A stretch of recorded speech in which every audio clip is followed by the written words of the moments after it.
بسم اللہ الرحمن الرحیم۔ السلام علیکم محترم دوستو، میں آج آپ کے سامنے ان کلمات کا ذکر کرنا چاہتا ہوں، ان کلمات کی فضیلت بیان کرنا چاہتا ہوں، ان کلمات کا اجر و ثواب بیان کرنا چاہتا ہوں جن کلمات کو سن کر شیطان بھاگ جاتا ہے۔ یاد رکھو، اذان اسلام کی اہم ترین نشانی ہے اور اس بات کی کھلی علامت ہے کہ جس جگہ سے اذان کی آواز آ رہی ہے وہ جگہ اسلامی آبادی پر مشتمل ہے۔ اللہ کے رسول صلی اللہ علیہ وسلم نے اسلامی لشکر کو ہدایت کر رکھی تھی کہ جس بستی پر حملے کا ارادہ ہو، اگر وہاں سے اذان کی آواز آنے لگے تو اس پر حملہ روک لیا جائے اور قتل و قتال سے پوری طرح اجتناب کیا جائے۔ اسی بنا پر حضرات فقہا فرماتے ہیں، اگر کسی شہر کے لوگ اذان نہ دینے پر اتفاق کر لے تو ان سے جنگ کی جائے گی اور اذان جاری کرنے پر مجبور کیا جائے گا۔ احادیث شریفہ میں اذان کی بڑی فضیلت وارد ہوئی ہے۔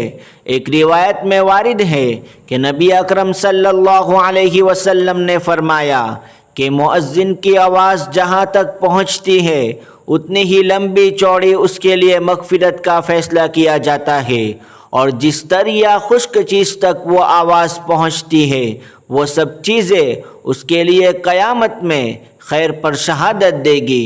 اور ایک روایت میں نبی اکرم صلی اللہ علیہ وسلم نے فرمایا کہ اگر تمہیں اذان کی فضیلت اور خیر و برکت کا علم ہو جائے تو تم اذان دینے کے لیے قرآن اندازی کرنے لگو گے، یعنی ہر ایک اذان کا اتنا شوقین ہو جائے گا کہ جھگڑا ختم کرنے کے لیے قرآن کی ضرورت پیش آئے گی۔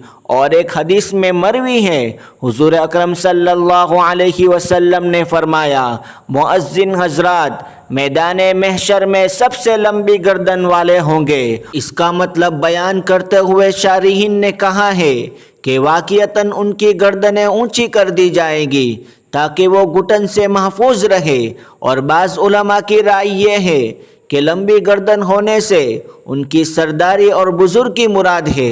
اور ایک روایت میں ہے کہ چند حضرات میدان محشر میں ہر قسم کی ہولناکی سے محفوظ رہیں گے اور ان کو عزت کے ساتھ مشک کے ڈھیروں پر بٹھایا جائے گا۔ ان میں وہ مؤذن بھی ہوں گے جو اللہ تعالیٰ کی رضا کے لیے 5 وقت نمازوں کی اذان دیا کرتے تھے۔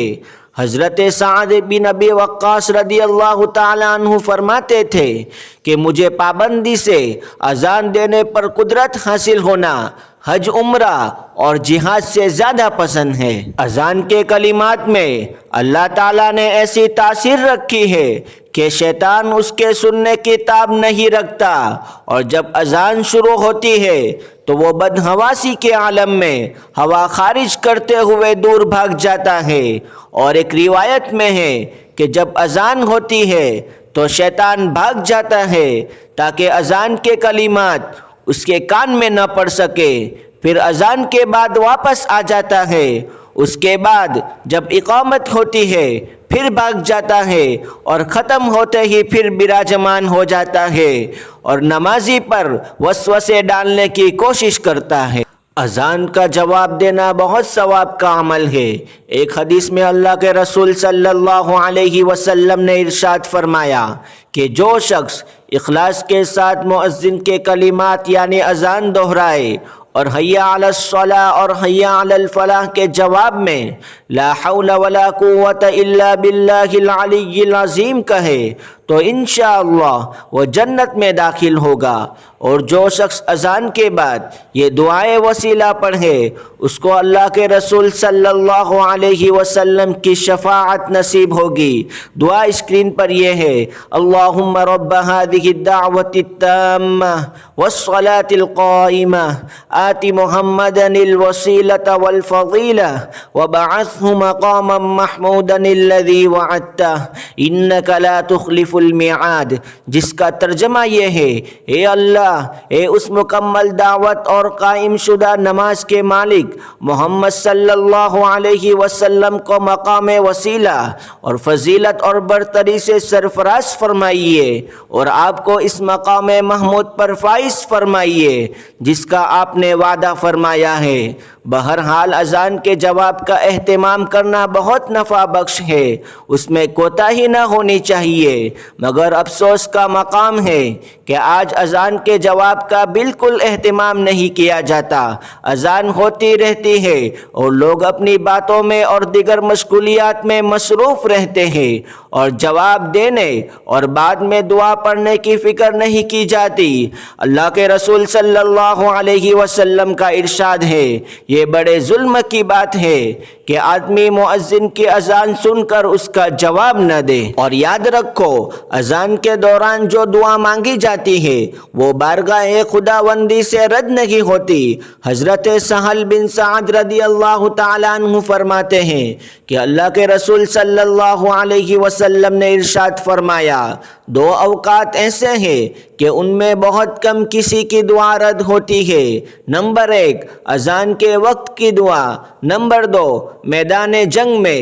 اور ایک دوسری روایت میں ہے کہ ان دو اوقات میں آسمان سے قبولیت کے دروازے کھول دیے جاتے ہیں، نیز اذان کے فوراً بعد کا وقت بھی قبولیت کا ہے۔